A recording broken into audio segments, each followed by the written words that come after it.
Some houses are not cursed, they are only tired of being misunderstood. At 12:19 in the morning, inside Ellery House on the foggy edge of Ravensbrook, Massachusetts, Owen Mercer woke to the sound of 3 slow taps above the grand hall. For a moment, he lay still on the old leather couch beneath a wool blanket that smelled faintly of dust, cedar, and rain. The fire he had built hours earlier had burned low, leaving only a soft red glow in the hearth. Beyond the tall windows, ocean mist pressed against the glass, and the wind moved through the cracked frames with a sound like someone breathing through memory. Then the taps came again. 1, 2, 3. Owen opened his eyes. Scout was already gone from beside the fireplace. The German shepherd's water bowl sat untouched near the rug, his dark service harness still fastened, the brass tag at his chest catching a last ember of light.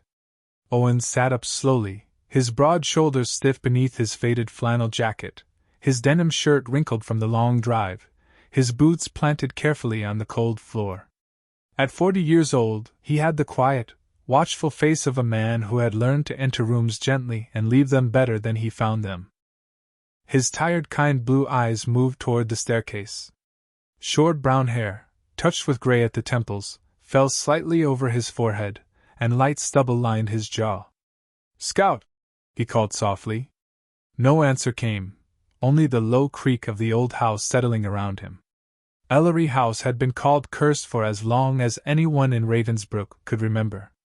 They said doors closed on their own, bells rang from empty rooms, and no one who slept there stayed for a second night. Owen had not believed any of it when he arrived. Old houses had drafts. Pipes clicked. Wood shifted. Grief made people poetic. Still, as he climbed the wide staircase with a flashlight in one hand and the other sliding along the cold banister, he felt the mansion watching in the way abandoned places sometimes do, not with malice, but with the sadness of having been spoken of wrongly for too long. At the top of the stairs, the hallway stretched beneath a row of covered portraits. Moonlight filtered through tall windows, turning the linen sheets over the furniture into pale shapes. Scout stood at the far end of the corridor before a narrow door that had been sealed shut with 2 weathered boards nailed across it. He was 6 years old, a powerful German shepherd with sable, black, and cream fur, alert amber eyes, and a calm loyal expression that rarely changed unless something truly mattered. He did not bark. He lifted one front paw and tapped the floor 3 times. Slow. Certain. Deliberate. Owen stopped beside him. On the door, half hidden beneath dust, someone had carved a warning in uneven letters. "Do not open after sundown." Owen let out a quiet breath. "That is a little dramatic, even for this place." Scout did not look amused. He pressed one ear to the door, then backed away and stared at the lower hinge. Owen understood the look. During the years they had spent on the road together, Scout had found leaking gas lines, weak porch supports, animals trapped under sheds, and once an old man's lost wedding ring beneath the boards of a fishing dock. The dog did not chase mystery. He listened until truth became loud enough to follow. Owen brushed his fingers over the first board. The nails were old and loose, dark with age. He worked them free slowly with the small pry bar from his pack, careful not to split the door. The first board came away with a sigh of dry wood. The second followed, and the hallway seemed to grow colder. Scout stepped back once, still calm, still watching. Owen turned the knob. It resisted, then opened inward. The room beyond was not frightening. That surprised him most. It was cold, yes, and dusty, with white sheets draped over furniture and moonlight falling through torn curtains. A cracked window near the corner let in a thin ribbon of ocean wind. In the center of the room, an old rocking chair moved slowly back and forth, not by any unseen hand, but because the draft touched it with each breath of the house. The sight was almost tender. Misunderstood, like everything else here. Scout walked directly to the chair and lowered his head. Beneath it sat a small wooden box, no larger than a Bible, dark with age and carved with a name that made Owen's hand tighten around the flashlight. Samuel Mercer. His father. The man who had spoken little, worked hard, and carried a silence Owen had mistaken for distance. Owen knelt and pulled the box into the light. Scout sat beside him, amber eyes steady. Inside the mansion that everyone feared, beneath a chair moved only by wind, his father's name waited as if it had never doubted he would come. The wooden box remained closed beneath Owen Mercer's hands while Scout sat beside him in the cold room, calm as a sentry who had brought his partner to the right door and now trusted him to open it. Moonlight rested on the carved name, Samuel Mercer, and the old mansion around them seemed to wait without breathing. Owen did not lift the lid yet. Some discoveries arrived too suddenly for the heart to receive them all at once. He kept one hand on the box and let memory carry him backward, 3 days before the sealed room, before the warning carved into the door, before Ellery House had begun to answer questions he did not know he was still asking. He had been parked outside a closed auto parts store in New Hampshire, his old blue pickup tucked beneath a flickering security light, while rain threaded down the windshield in crooked silver lines. Scout lay across the passenger seat, his sable, black, and cream coat dry beneath the dark service harness Owen had forgotten to remove after a long day of repair work. The German shepherd's amber eyes were half closed, but one ear stayed lifted, always listening, always guarding the quiet between them. Owen was 40 years old, white, broad-shouldered, with tired kind blue eyes, short brown hair graying at the temples, light stubble, a faded flannel jacket over a denim shirt, and the careful stillness of a man who had spent years learning how to need very little. The pickup held most of what he owned: a toolbox, 2 folded blankets, a duffel bag, dog food, a dented coffee thermos, and the kind of silence that comes when a man keeps moving because stopping would ask too much of him. The letter had been forwarded through a Veterans Outreach office in Portland, one of the few places that still knew how to reach him. The envelope was thick, cream-colored, and marked with the name Hayes and Whitford, attorneys at law, Ravensbrook, Massachusetts. Owen almost left it unopened on the dashboard. He did not know anyone in Ravensbrook, or at least he thought he did not. But Scout lifted his head, sniffed the envelope once, and placed one paw gently over Owen's wrist. It was not command. It was counsel. Owen broke the seal under the weak dome light. "Dear Mr. Mercer," it began, formal and careful, the way strangers speak when they are carrying news from the dead. "We regret to inform you that Margaret Ellery passed away peacefully on October 17th at the age of 93. Pursuant to her final will and testament, you have been named sole heir to Ellery House and its remaining grounds on the northern edge of Ravensbrook." Owen stared at the page. Margaret Ellery. The name came to him slowly, like a tune remembered from another room. 7 years earlier, during a storm near the coast, he had stopped to help an elderly woman whose car had gone flat on a lonely road. He remembered her wool coat, her silver hair pinned beneath a rain hood, her hands trembling from cold more than fear. He changed the tire, checked her engine, and refused the money she tried to press into his palm. She had looked at Scout then and smiled as if recognizing an old friend. "Some dogs know when a road is not finished," she had said. Owen had thought it was just a kind old woman saying something poetic in the rain. Beneath the legal notice was a smaller folded sheet written in a delicate hand. "The house is not haunted, Owen. It is waiting for a man who still knows how to listen. Bring the dog.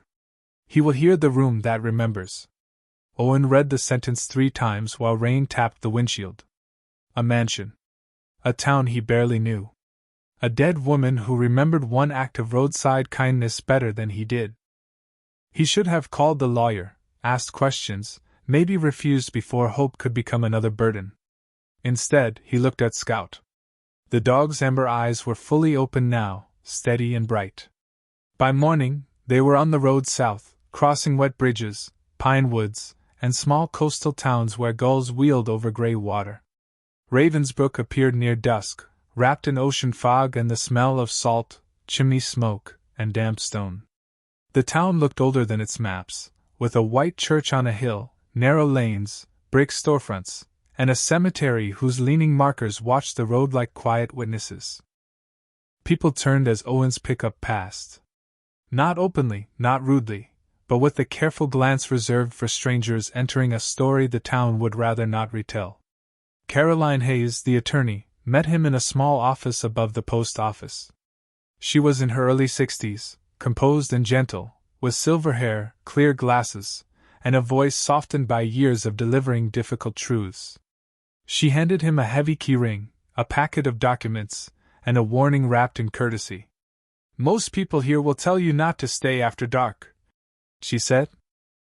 Owen looked at the keys. "Do you believe them?" Caroline glanced toward Scout, who sat quietly beside the chair. "I believe Margaret Ellery. She said the house was never cursed.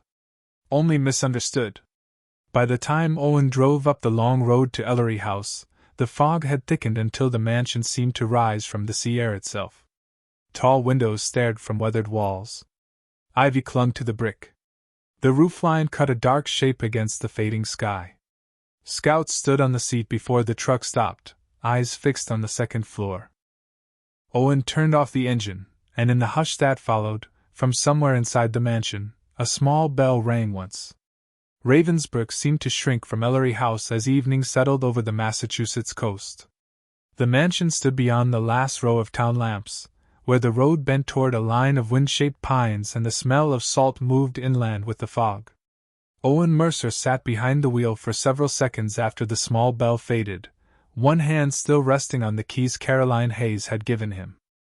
Scout stood rigid on the passenger seat, not frightened, not restless, simply fixed on the second-floor windows with the kind of attention that made Owen stop questioning and start listening. "You heard it too," Owen said quietly. The German shepherd's ears angled forward. That was answer enough. The house before them did not look evil, no matter what the town had called it. It looked tired. Its brick walls were darkened by sea air. Ivy climbed over one corner in thick green ropes. The tall windows held the last color of the sky, gray and violet, like eyes reflecting weather. A widow's walk crowned the roofline, its railing bent in places but still stubbornly upright against the wind. Owen stepped out of the pickup, boots crunching on the shell gravel drive. Scout jumped down beside him, his sable, black, and cream coat shifting in the fog, his dark service harness snug against his strong working dog frame. Before they reached the steps, a voice called from near the old carriage house. "Mr. Mercer?" Owen turned. An elderly man emerged from the mist with a lantern in one hand and a wool cap pulled low over white hair. He was thin, slightly stooped, and dressed in a weathered canvas coat, the kind worn by men who spent more time outdoors than inside. "Thomas Bell," he said. "I kept the grounds for Miss Ellery when my knees still behaved." His eyes moved from Owen to Scout, and his expression softened. "She said you would come with a dog?" Owen glanced toward the mansion. "She seemed sure of many things." Thomas gave a small, sad smile. "She listened better than most." He came closer but stopped before touching the dog, waiting with quiet respect. Scout sniffed the air between them once, then relaxed his tail. Thomas took that as permission to remain. "Caroline told me you planned to stay the night," he said. "People in town said I should talk you out of it. Are you going to?" Owen asked. The old man looked up at the second floor, where the windows had gone black with evening. "No. They call it cursed because it remembers better than they do." The words matched the fog, soft but cold around the edges. Owen studied him. "What does it remember?" Thomas shifted the lantern to his other hand. "Promises. Names. People who came here when no other door opened." Before Owen could ask more, a curtain moved behind one of the upper windows. Not sharply, not like a hand had pulled it, but with the slow lift of fabric touched by a draft. Thomas saw it, and did not flinch. "The wind gets in through the old west frame," he said. "That is all. Most hauntings are bad carpentry and guilty memories." Owen almost smiled. He liked the man for that. Together, they climbed the broad front steps. The porch roof sagged slightly, and the white paint on the columns had peeled into long curls. A brass bell pull hung beside the door, green with age. Owen fitted the key into the lock. It turned more easily than expected, as if someone had oiled it not long ago. The front door opened on a deep, quiet hall. Cool air rolled out carrying the scent of dust, cedar, old rugs, and the faint mineral breath of the sea. Inside, the grand staircase rose in a slow curve to the second floor. Covered furniture stood like sleeping shapes beneath white sheets. A long mirror on the left wall reflected Owen, Scout, and Thomas as three pale figures at the threshold. Scout stepped in first. He did not explore the parlor or dining room. He did not lower his nose to the rug, or investigate the dark doorway to the library. He walked straight to the base of the staircase and looked up. Owen followed his gaze. Somewhere above them, hidden in the upper hall, something gave a soft metallic tremble. Not a full ring this time. Only the memory of one. Thomas's grip tightened on the lantern. "Miss Ellery used to say the bells were not warnings," he murmured. "They were requests." Owen turned. "Requests for what?" "For someone to come." The words lingered as the mansion settled around them. Owen carried his duffel into the grand hall, then spent the next hour doing what he knew how to do when faced with an old structure and uncertainty.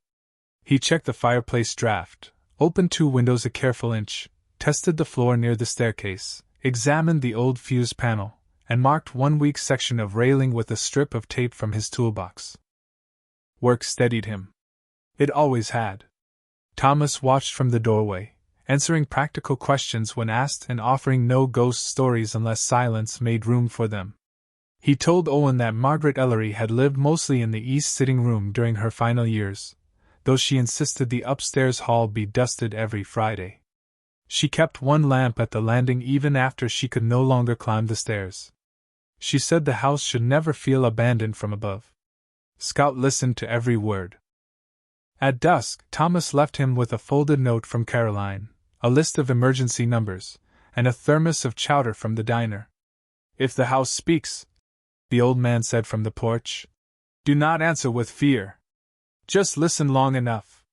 Night settled quickly after that. Owen built a small fire in the grand hall, ate half the chowder, and laid his blanket on the leather couch facing the stairs. Scout rested near the hearth, but his eyes never left the second floor. The fog pressed close to the windows. The fire lowered to embers. The mansion creaked and sighed in its sleep. Then, near midnight, one small bell rang from upstairs, clear as a tear falling into a silver cup. Scout rose before the sound faded. And Owen Mercer felt the whole grand hall change around that single note.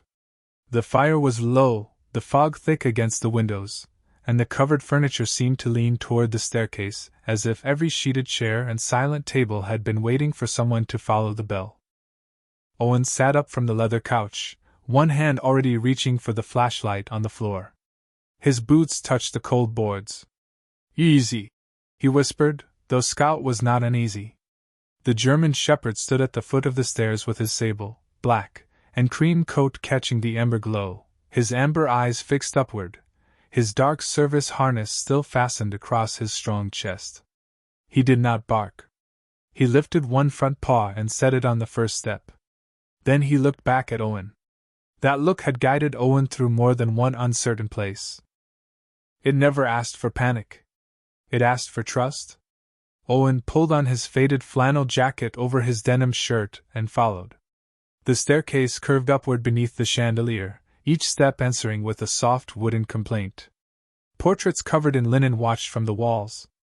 The air grew colder halfway up, carrying the faint scent of sea salt, dust, old polish, and something metallic, like a bell held too long in the hand. At the landing, Scout stopped and listened. Owen held his breath. The hallway stretched both directions, pale with moonlight, its carpet worn thin down the center.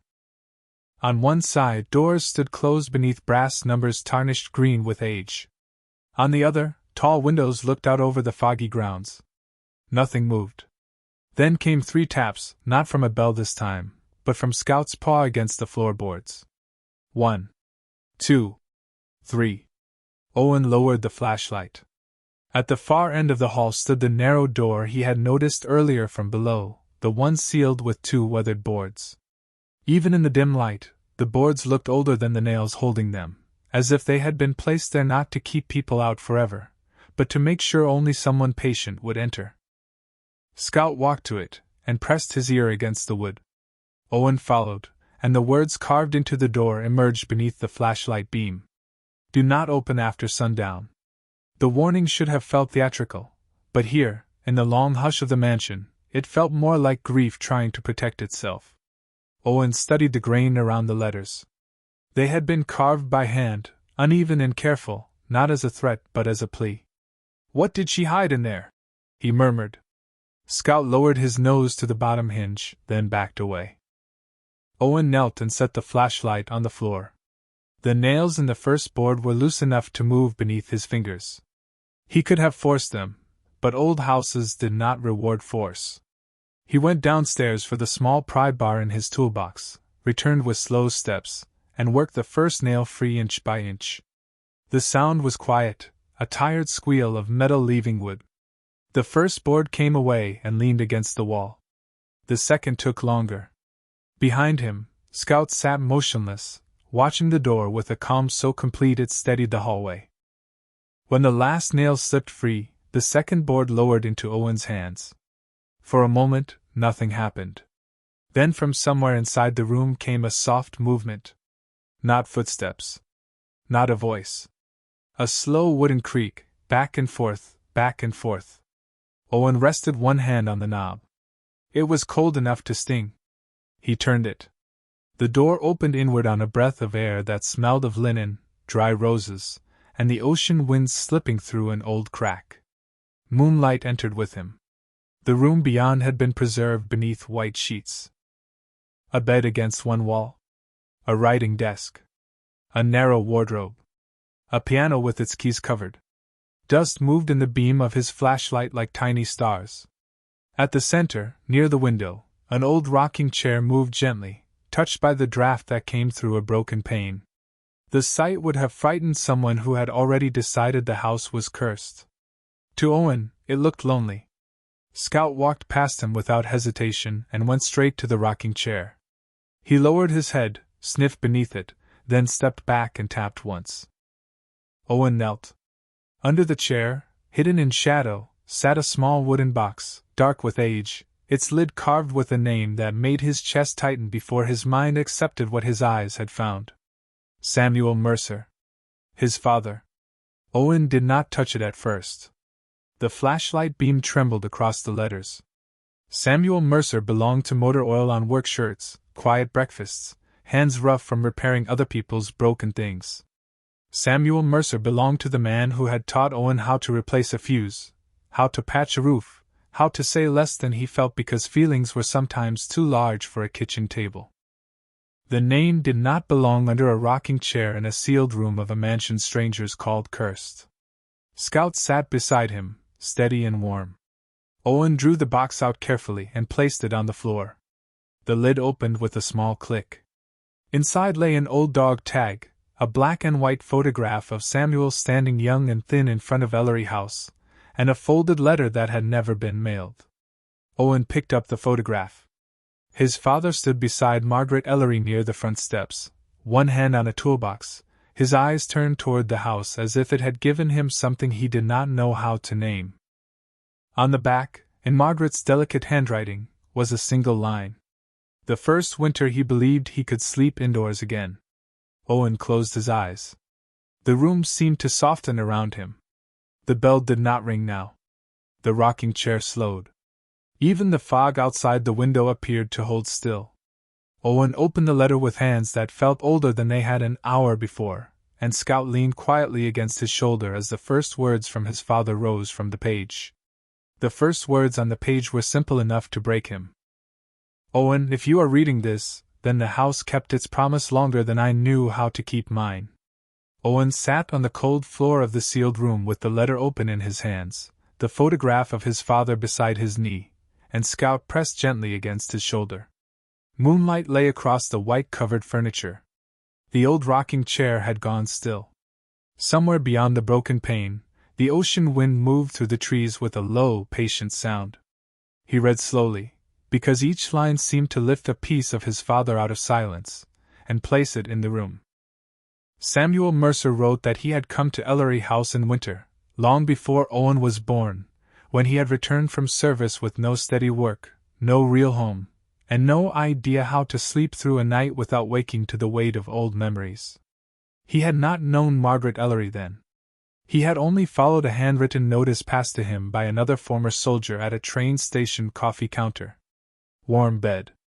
No questions required. Ring the side bell after dusk. Owen paused and looked toward the hall. The bells were not warnings. They were invitations. His father continued. Margaret and her late husband had opened rooms in the mansion for people who had served and come home to find that home itself had become difficult. Some stayed 2 nights. Some stayed 3 months. A few brought dogs, old working dogs, stray dogs, loyal companions who seemed to know when a man or woman needed breathing room more than advice. No one was asked to prove sorrow. No one was made to explain silence before receiving soup, clean sheets, or a place near the fire. Owen swallowed hard. He thought of the nights he had spent in his truck with Scout asleep against his leg, telling himself he was free because no place could claim him. Now he wondered how much of that freedom had simply been fear wearing a better name. The letter went on. Samuel had arrived with a broken toolbox and left with work. He repaired a leaking roof over the west wing. He fixed the furnace that warmed the upstairs hall. He rewired the small bells so guests could call for help without shouting through the house. He built shelves, patched plaster, and learned, slowly, that steady hands could mend more than wood. Margaret used to say the mansion listened better after Samuel arrived. He wrote that he never told Owen because he wanted to be remembered as a father, not as a man who once needed saving.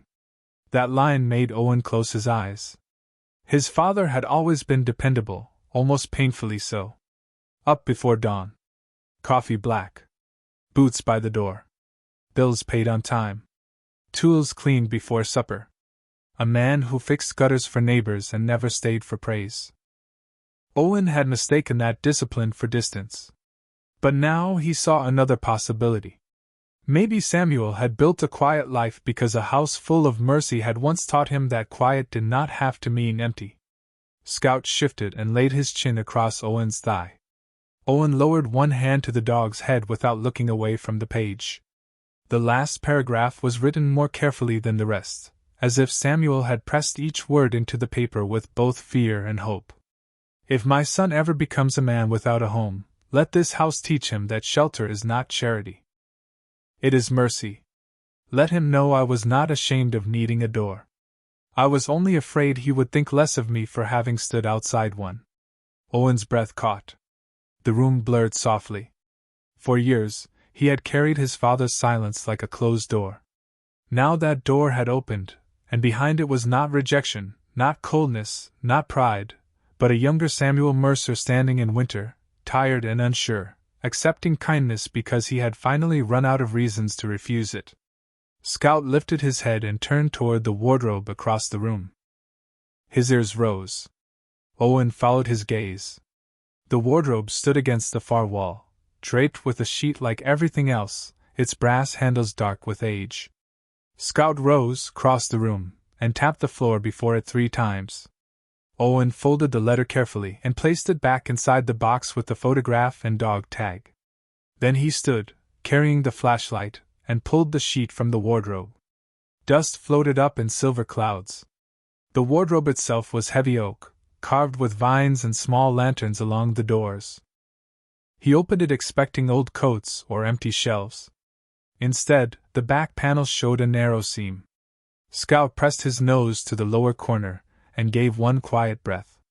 Owen found a hidden latch shaped like a small brass leaf. When he pressed it, the back of the wardrobe loosened with a soft click. A cool current of air moved over his hands. Behind the panel was a narrow passage sloping downward, its walls lined with old beadboard and tiny brass bells connected by dark cords. At the passage entrance, a wooden sign hung from 2 hooks. The paint was faded but readable. The Lantern Rooms. Beneath it, carved into the wood, were words that made Owen's chest ache with recognition. No man who served should sleep in the cold. Scout stepped into the passage first, calm and certain, his harness brushing the wall as the bells trembled faintly overhead.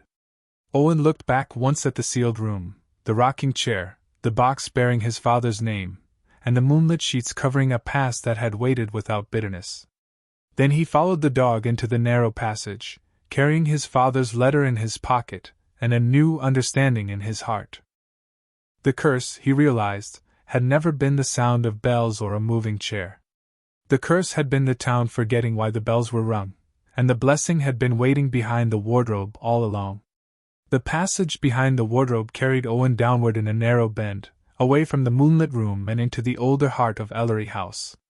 The walls were close enough for his shoulders to brush them if he turned carelessly, and the beadboard held the smell of dry wood, dust, and faint lavender, as if someone had once tucked sachets into hidden corners to keep the dark from feeling abandoned.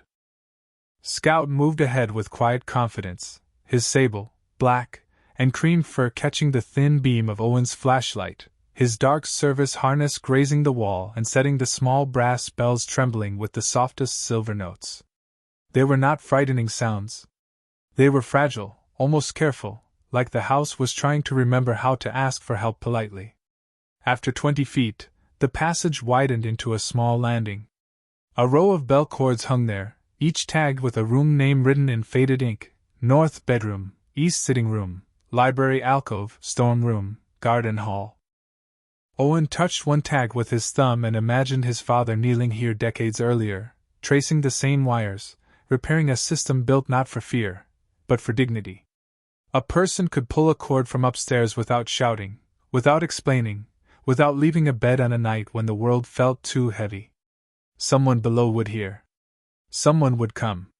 Owen continued down a short flight of steps. At the bottom, the air warmed. Not from a fire, not anymore, but from the way a sheltered room holds the memory of being kind. Scout paused before a pair of double doors painted deep green, the color faded but still rich beneath the dust. Above them, carved into a wooden arch, were the words "The Lantern Rooms." Owen pushed one door open. His flashlight entered first, then his breath, then the rest of him. The room beyond was larger than he expected, stretching beneath the mansion in a graceful underground hall supported by low stone arches. Lantern hooks lined the walls. Old lamps sat on tables beside neatly made iron beds. Quilts, faded but carefully folded, rested at each footboard. A long shelf held tin cups, books, playing cards, folded towels, and small wooden boxes labeled with first names. In one corner stood a cabinet with medical supplies long expired but arranged with tenderness. In another, dog beds lay stacked beside bowls and worn leather leashes. Owen stepped inside and felt his chest tighten. This was not a hidden chamber meant to protect wealth. It was a refuge built for people who had run out of safe rooms. Scout walked to the center and sat beneath a hanging lantern, calm, noble, almost ceremonial. The dog looked around once, then back at Owen, as if saying, "This is what we came to find." Along the far wall were photographs. Owen moved toward them slowly. Men and women stood on the porch of Ellery House in different decades, some in work shirts, some in coats, some with dogs pressed close to their legs. Their faces were not always smiling, but many held the softened expression of people who had rested after a long season of holding themselves together. Near the center was the photograph from the sealed room, larger here and framed in dark wood. Samuel Mercer stood beside Margaret Ellery, younger, leaner, one hand on a toolbox, the other resting on the railing of the front steps. Beneath it, written on a brass plate, were the words "Samuel Mercer restored the bells so no one would have to call for help alone." Owen reached out but did not touch the glass. His father's silence was changing shape with every room. It had once felt like a wall. Now it felt like a door Samuel had never learned how to open while he was alive. On a table beneath the photographs lay a thick ledger bound in cracked brown leather. Owen opened it carefully. The pages listed names, dates, needs, repairs, meals served, dogs housed, letters mailed, jobs found, winter coats given, and rides arranged to clinics, churches, train stations, and family homes. The handwriting changed over the years. Margaret's elegant script filled many pages. Samuel's firmer hand appeared in the margins: furnace repaired, west window sealed, bell cord replaced, dog ramp added, porch light fixed. Owen smiled through an ache that reached deep into him. His father had said little, but here, in ink and labor, he had been speaking all along. Scout moved to a wooden board near the old stove and tapped once. Owen followed. The board was mounted above a row of hooks, and the words carved into it were the same ones from the passage: "No man who served should sleep in the cold." Beneath the phrase were smaller lines, added later in Margaret's hand: "No woman either. No faithful dog. No wounded heart, if this house can help it." Owen sat on the edge of the nearest bed. The quilt beneath his hands smelled faintly of cedar. He bowed his head, not from sorrow alone, but from recognition. He had spent years believing shelter was something a man earned only after proving he could survive without it. This room told a different truth. Shelter was mercy first. Strength could come after. In the old stove pipe above, wind moved and sent one brass bell into a gentle tremble. Scout came to stand before him, amber eyes steady. Owen placed his hand on the dog's head and whispered, "You heard what I could not." The German shepherd leaned into his palm. In that quiet underground hall, beneath the mansion the town had misunderstood, Owen Mercer finally understood the blessing hidden inside the rumor. Ellery House had never been trying to scare people away. It had been protecting a light until someone returned who would know how to carry it. Owen stayed in the lantern rooms until the first pale suggestion of morning touched the high vents near the ceiling. Time moved differently below Ellery House. There were no windows looking out toward the sea, no clocks ticking on a mantel, no street lamps or passing cars to remind a man that the world above still measured life by ordinary hours. Down there, beneath stone arches and old lantern hooks, time seemed to gather around names, blankets, repaired bells, and the quiet evidence of mercy repeated over many years. Scout lay near the old stove with his head on his paws, but his amber eyes opened each time Owen turned a page in the ledger. The dog had led him to the room, and now he waited as if understanding that some discoveries had to be read slowly. Owen found more of Samuel Mercer in the records than he had ever found in memory. His father's handwriting appeared in margins beside practical notes: replaced broken latch, repaired east pipe, built ramp for Mr. Hall and his terrier, fixed bell cord to room 3, carried coal before frost. Nothing grand. Nothing written to be admired. Yet the simple usefulness of those lines moved Owen more deeply than any speech could have. Samuel had not been absent from the world. He had been present in the way certain men are present, by keeping heat running, steps steady, lights working, and doors easy to open. On the last page of the ledger, tucked beneath a ribbon, Owen found a folded document wrapped in waxed paper. Scout lifted his head before Owen even opened it. The document was a copy of the Ellery Shelter Trust, signed by Margaret Ellery, witnessed by Caroline Hayes, and amended in Samuel Mercer's handwriting nearly 30 years earlier. Attached to it was a letter from Margaret. Owen read it under the yellow glow of an old table lamp he had managed to bring back to life with a fresh bolt from his truck. Margaret wrote that the trust had been created to protect Ellery House from those who saw only land value, ocean views, an old brick that could be sold to the highest bidder. She wrote that rumors of a curse had begun after she refused to sell the mansion to investors who wanted to turn it into a private resort. The stories grew because fear is cheaper than truth and easier to spread. Bells became ghosts. Drafts became warnings. Locked doors became proof of something wicked. Margaret did not fight the rumors because the rumors, unexpectedly, kept the greedy away. But she regretted that they also kept away the people who might have needed the house most. Owen lowered the letter and looked around the room. The so-called curse had been a fence made of whispers, and behind it, kindness had waited in the dark. He read on. Samuel, Margaret wrote, had helped build the legal bones of the trust after he regained his footing. He knew how easily a good place could be lost if protected only by memory. He repaired more than bells and pipes. He helped design a future in which the house could one day reopen for veterans, their families, and working dogs who needed rest without shame. In the final paragraph, Margaret addressed Owen directly. Your father believed you would become a man who understood broken structures. He hoped you would also learn that people are not so different. Some need support beams. Some need warmth restored. Some need someone brave enough to enter a room others have called cursed and ask what it was really built to protect. Owen folded the letter against his chest. Above him, faintly, the old mansion creaked as the morning wind shifted. He thought of his years after service, the repair jobs, the truck stops, the days measured by miles and dog food and fuel receipts. He had told himself he was simply choosing a simple life. But in the hush of the lantern rooms, he understood that sometimes drifting is just another way of standing outside a door, unsure whether one deserves to knock. Scout rose and came to him, pressing his shoulder against Owen's leg. That steady weight answered something the letter had opened. By sunrise, Owen climbed back through the passage, carrying the trust papers, Samuel's letter, the dog tag, and the ledger. The sealed room looked different in daylight. The warning on the door no longer felt ominous. Do not open after sundown had perhaps never been meant to frighten. Maybe it had been Margaret's way of protecting a grieving room from curious eyes until the right person came. Downstairs, Caroline Hayes had arrived with coffee, legal folders, and Thomas Bell, who stood in the grand hall holding his cap in both hands. Neither of them seemed surprised when Owen emerged from the upper corridor with Scout beside him. Caroline's eyes moved to the papers in his arms. She wanted you to find it before I explained, she said softly. Thomas bowed his head when he saw Samuel's dog tag. Your father was a good man, he whispered.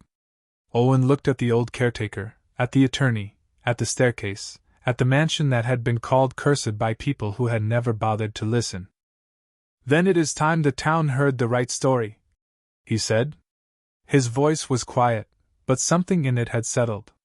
Caroline placed her folders on the hall table and began showing him the path forward: filings to activate the trust, restoration grants, safety inspections, nonprofit registration, preservation protections, and outreach partnerships with veterans organizations along the coast. It was practical, complicated, and enormous. Strangely, that did not scare him. Owen understood broken things. He knew how to start with one beam, one wire, one hinge, one honest repair. Scout sat beside him, calm and watchful, while morning light entered Ellery House through the tall front windows. For the first time, the grand hall did not feel like a place waiting to explain its sorrow. It felt like a place preparing to open its doors again. By mid-morning, Ellery House no longer belonged only to rumor. Caroline Hayes spread the trust papers across the long dining room table, while pale sunlight pushed through the salt-stained windows and turned the dust above the old chairs into drifting gold. Thomas Bell stood near the fireplace with Samuel Mercer's dog tag resting in his open palm, his thumb moving lightly over the worn metal as if greeting an old friend. Owen watched him for a moment, and understood that some names do not disappear when people stop saying them. They wait in the hands of those who remember. Scout lay beside Owen's chair, his sable, black, and cream coat warm in a stripe of morning light, his amber eyes open, calm, and knowing. The German shepherd had guided him through the sealed room, down the passage, into the lantern rooms, and finally back to a truth large enough to change the house and the man who had inherited it. Caroline read through the documents carefully, her glasses low on her nose, her pen moving from page to page. Margaret preserved more than I realized, she said. The trust owns the house, the lower grounds, the carriage house, and the old gardener's cottage. There are protected funds for restoration, maintenance, and direct support services. She also left instructions for partnerships with veterans outreach groups along the Massachusetts coast. Owen looked toward the window. Beyond the glass, fog lifted from the lawn in slow white ribbons. The property that had seemed lonely the night before now looked like a place holding its breath before work began. How long would it take? He asked. Caroline did not soften the truth. Months for the legal activation. More for the repairs. Safety inspections, fire systems, accessibility work, plumbing, heating, licensing, staffing. It will not be simple. Owen nodded. Complicated did not frighten him. He had spent his life repairing complicated things one honest piece at a time. What frightened him was staying. Letting a place need him. Letting himself need it back. Thomas seemed to read that silence. "Your father used to stand right there," the old caretaker said, pointing toward the dining room windows. "Every morning before work. Coffee in one hand, list in the other. He never made big declarations. He just started where the roof leaked worst." Owen smiled faintly. "That sounds like him." Thomas handed him the dog tag. "He said a house does not have to be perfect to save someone. It only has to be open." The words settled into Owen like a key turning. By noon, they drove into Ravensbrück together. Caroline carried certified copies of the trust. Thomas carried Margaret's ledger wrapped in a clean towel. Owen carried Samuel's letter inside his jacket pocket, close enough to feel when he moved. Scout walked at his side through the town square, steady and dignified, as gulls cried above the rooftops and the church bell marked the hour. People noticed them. Of course they did.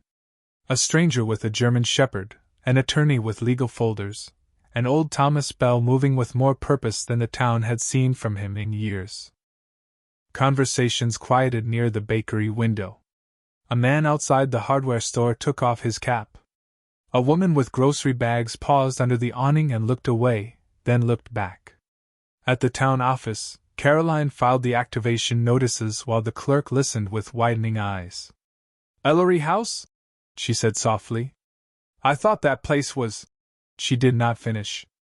Owen did not blame her. Stories, once repeated long enough, become easier than facts. Caroline placed Margaret's signed statement on the counter.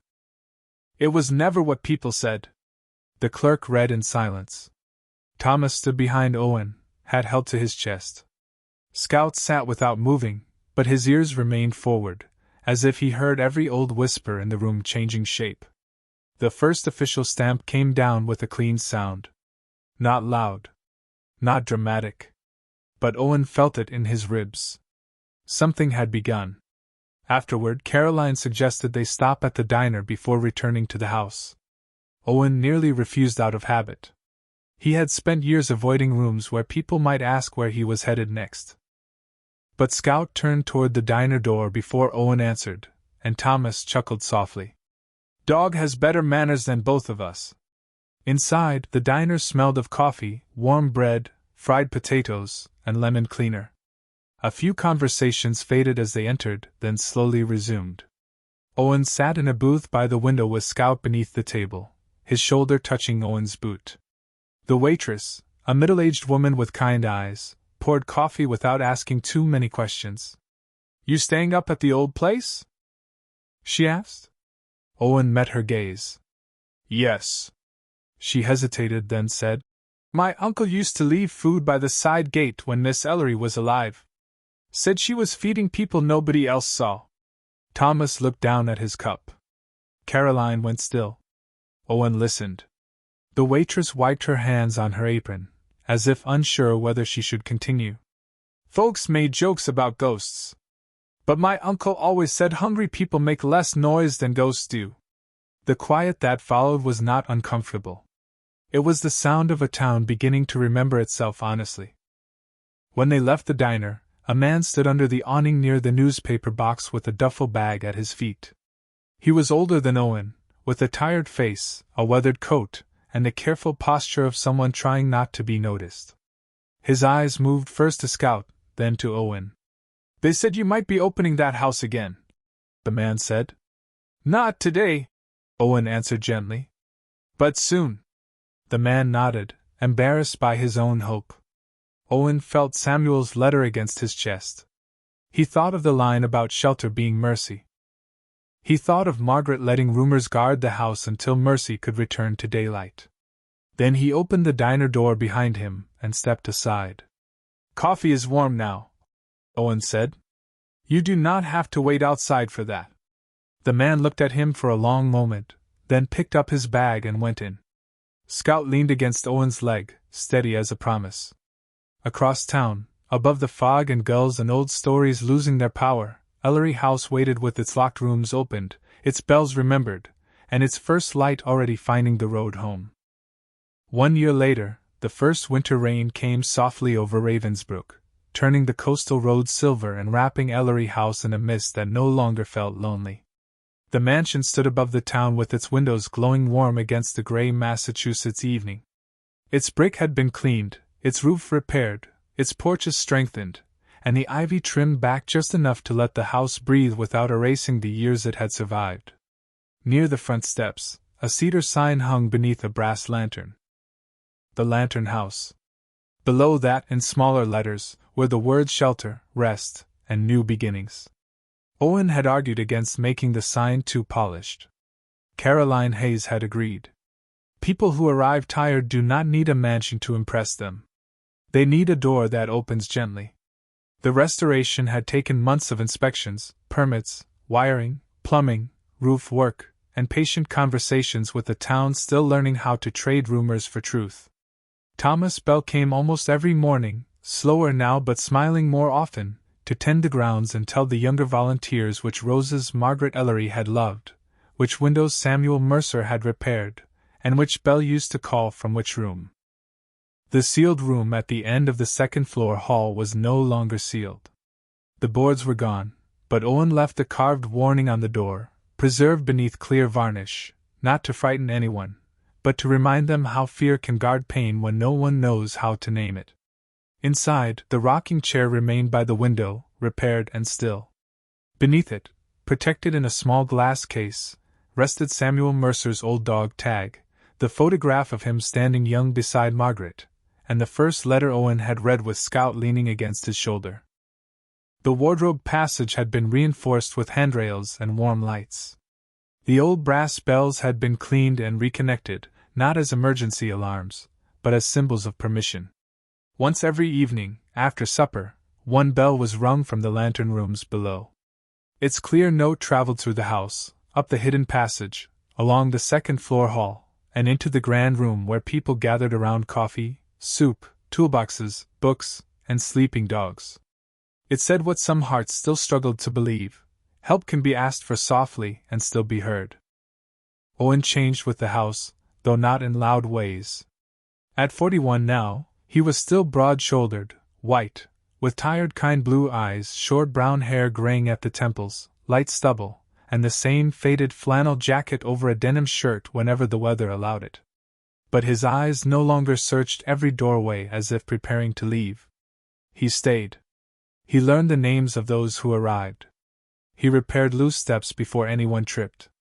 He fixed lamps, unclogged gutters, made coffee before dawn, and kept extra blankets near the west entrance because his father's letter had taught him that mercy is often most real when it is practical.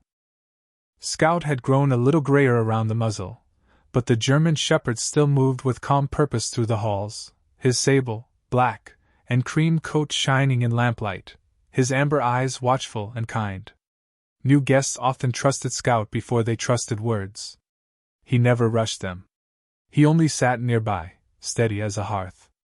On that rainy evening, Owen stood in the grand hall while water whispered against the windows and the firelight touched the staircase. A retired Navy cook from Providence was teaching two younger guests how to make chowder in the kitchen. A woman from Maine was reading quietly near the library fire with her old service dog asleep across her boots. Downstairs, in the lantern rooms, clean beds waited under folded quilts, dog bowls lined the wall, and the board above the old stove still carried the words that had changed Owen's heart: no man who served should sleep in the cold. No woman either. No faithful dog. No wounded heart, if this house can help it. The doorbell rang just after 7. Scout lifted his head first. Owen followed him to the front door and opened it to find a man standing on the porch in a rain-dark coat, one hand holding a duffel bag, the other resting on the head of an older German shepherd with a clouded muzzle and patient eyes. The man looked embarrassed to be wet, cold, and hopeful all at once. "They said this place might take us in," he said. His voice was careful, as if one wrong word might close the door. Owen looked down at Scout. The dog stepped forward, sniffed the older shepherd gently, then sat back with quiet approval. Owen opened the door wider. Warm light spilled across the porch and touched the rain at their feet. "You are not a burden here," he said. The man lowered his eyes, and something in his shoulders gave way, not collapse, but relief. He stepped inside. Later that night, after the new guest and his dog had eaten, after Thomas had gone home and Caroline's office light in town had gone dark, Owen walked alone with Scout to the second floor. They stopped before the once sealed room. The chair by the window was still. The dog tag rested in its case. The house was quiet except for rain and the soft breathing of people finally asleep under a safe roof. Owen placed one hand against the doorframe. "I understand now, Dad," he whispered. Scout leaned gently against his leg. Somewhere below, the evening bell gave one clear note through the walls. It rose like a blessing, passed through the old boards, and faded into the rainy Massachusetts night. Ellery House had never been cursed. It had only been carrying a promise until someone came home brave enough to open the door.